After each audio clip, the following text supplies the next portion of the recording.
आणि आता पाहणार आहोत विविध क्षेत्रातील टॉप 9 घडामोडी। सुरुवातीला टॉप 9 मोठ्या घडामोडी। मंत्री संजय शिरसाट यांनी 3 ठिकाणी कोट्यवधीची जमीन विकत घेतली। इतका पैसा कुठून आला, शिरसाट यांनी सांगावं। देवेंद्र फडणवीस यांच्या प्रामाणिकपणाची ही परीक्षा आहे, इम्तियाज जलील यांचा गंभीर आरोप। केंद्र एमआयडीसी जालना रोड आणि छत्रपती संभाजीनगर मधल्या शहाजहांपूर या ठिकाणी शिरसाट यांच्याकडून भूखंड घोटाळा, जलील यांचा आरोप। साहेबांनी 10 एकर जागा त्यांनी आपल्या स्वतःच्या मुला सिद्धांत शिरसाट यांच्या नावाने घेतली।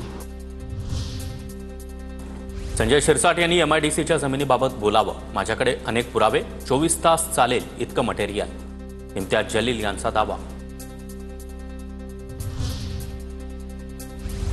इम्तियाज जलील यांच्यावर मी बोलणार नाही, असे खूप येतात खूप जातात, संजय शिरसाट यांचा जलील यांच्यावर पलटवार।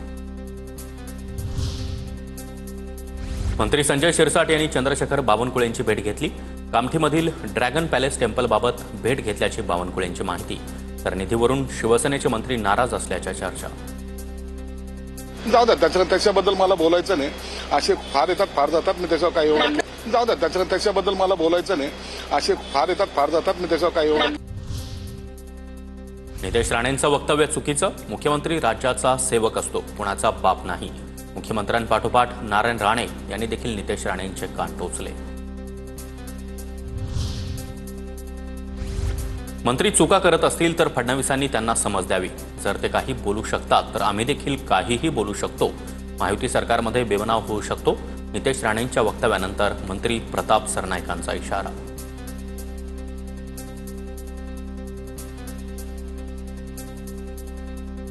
मंत्री देवेंद्र फडणवीस हे जर काही मंत्री चुका करत असतील तर त्या बाबतीत त्यांना समज द्यायला पाहिजे। जर ते बोलू शकतात तर आम्हीही काही बोलू शकतो आणि त्यामुळे महायुतीमध्ये बेबनाव होऊ शकतो।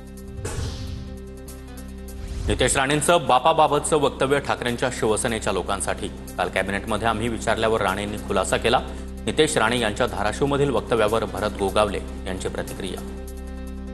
त्यांनी त्या दिवशी जे वक्तव्य केलं त्याला आम्ही विचारलं कालच्या कॅबिनेटच्या वेळेला, तेव्हा त्यांनी सांगितलं की वल्ले तिथे उभाटायचे काही लोक होते, त्यांना उद्देशून मी बोललो।